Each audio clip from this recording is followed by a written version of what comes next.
Hello, it's Baby Cameron here, and today I have another project with Reason for the Season stamp set from Stampin' Up.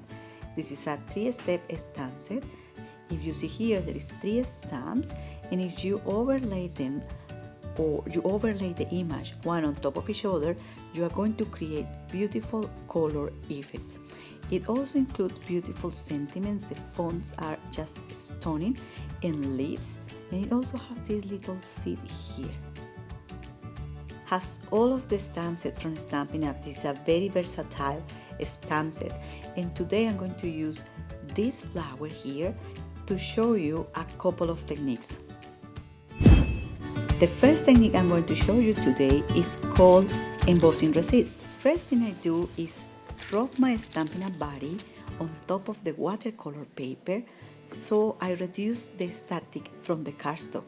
Making sure that my stamp is completely covered with clear ink, I just press the stamp against the cardstock for around 5 seconds, and then I apply the clear embossing powder. I do the same with the other piece of watercolor paper, and I'm using watercolor paper today because I'm going to show you a second technique, which is a watercolor technique, super easy, and you can get vibrant colors. The embossing powders are made from plastic grains. So what we are going to do when we apply this embossing powder here is to create a waterproof stamped image.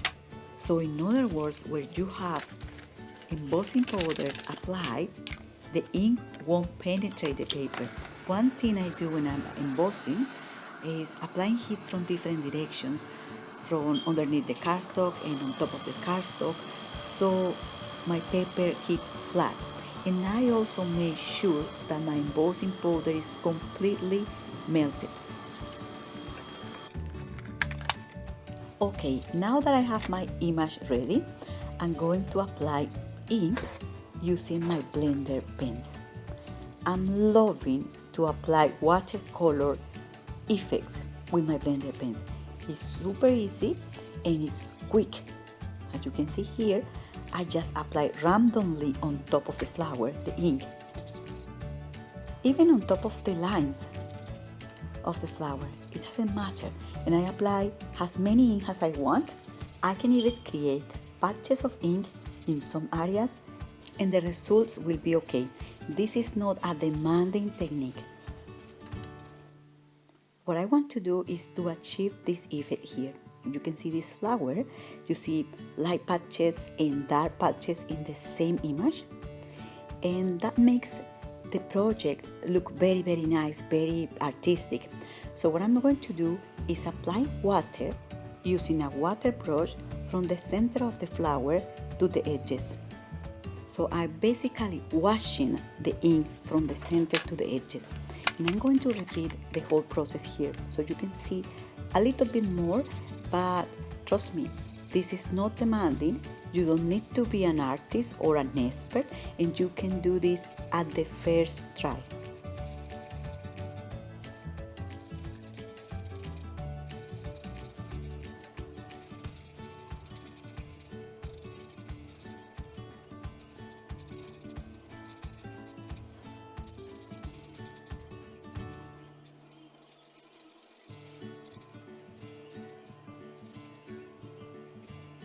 Once you finish applying one color with the blender pen, do not forget to clean the blender pen tip on a piece of paper, as I'm doing here. I always forget to do this, and I have color accidents. This is very important also to keep your blender pens healthy. This is a close-up of the flower. If you can see here, the water is just washing the ink, so it's condensating the ink in some parts. So I just leave it dry, and while it dries, I'm going to apply the mint macaron ink on the leaves. I'm going to do exactly the same I did to add color to the flower petals, but in this opportunity I'm not going to apply water. As the petals are too small, I just apply as many ink as I want in some parts to create shadows or to add contrast.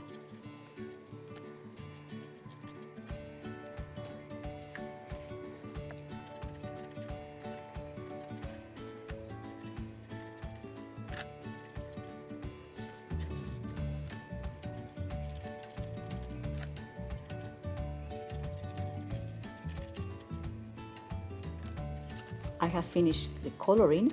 Now I'm going to trim this flower. This is part of my design. You can make this or just stamp directly on the cardstock. It's just whatever you want. This is a proposal or just an idea, and I found very nice this overlaid flower on top of the other one, just to create a nice Christmas card. And now I'm going to apply yellow ink with a stamping right marker on the center of the flower. You can find complete supply list on my blog. All you have to do is click on the link that appears above on the screen, and you will be redirected to my blog, and you will be able to see the colors or extra details of this card. The supply list is always at the bottom of my post, so you can see exactly which colors I'm using or which products I'm using to do this. I decided I want to use black embossing powder from Stampin Up to stamp the sentiment because I want a deep, dark image. And I can only achieve this on watercolor paper using this technique. So once again, I make sure my stamp is completely covered by the ink, and then I apply pressure on the stamp for at least 5 seconds. And then I proceed to apply the embossing powder. Something very important, and do not forget to use your stamping body before applying the embossing powder. It will make all the difference in the quality of the image you are going to get.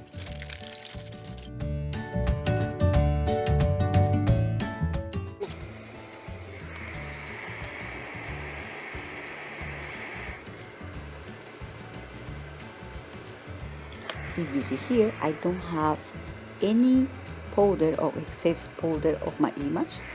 It's completely sharp and dark as I wanted. Now I'm going to find the best way to position the flower, and I'm going to paste it with dimensionals. I don't want to cover the sentiment, so I just paste it like that. And something I love about the Stampin' Up is that I can find cardstock in the same color that the inks I use to make my card. So that makes everything easier and nicer. The difficult thing is to choose which color use for the background of Watermelon Wonder or Mint Macaron.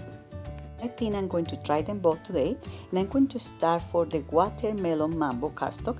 This is an A4 sheet of cardstock. I cut it in half. I scored that half in half again, and then I fold it, and that's how I get a card. This could be a card itself, but I can also add another layer of cardstock to make a card like this one. And I think I'm more happy with this kind of design, so I'm just going to paste my panel on this card base. And to finish, I want to give a watercolor effect to the background. Maybe it's a little bit too much, you just can leave it like that, but I like this contrasting and splattered ink on top. So I'm going to do that now, and I'm going to show you how I do it as well. And let me show you some examples of backgrounds made with this technique. Some are more darker than other ones or more intense. So you can decide if you like it or not, or you just want to leave it absolutely clean. That also looks nice. I use a watercolor brush, and I just apply the ink like that. Not mystery, just a little bit of ink and water. Please notice that the embossing resist technique is still working there, and that's why you can see a little bit of condensation of blue ink in the edges all around the flower. It's because that embossing powder is still working there. It is not allowing the ink to penetrate in those edges.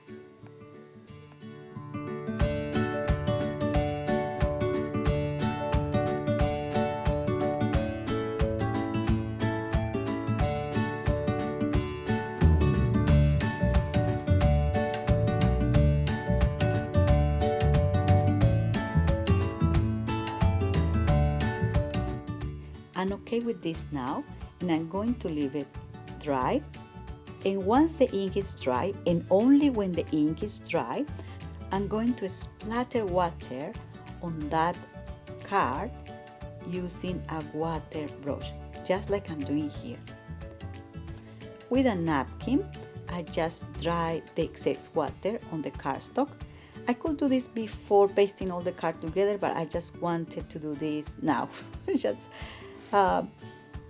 I thought the card need a little bit more. And then if you see where the water fell on top of that cardstock, it leaves a white stain, so it looks like distress. And to finish, I'm going to use glossy accents to add some accents to the card, and it looks like water drops as well.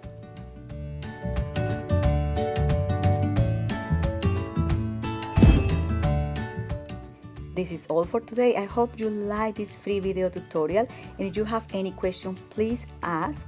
Visit my blog for more ideas and inspiration, or to order Stampin' Up products anytime. Thank you very much for watching, and happy crafting. Bye!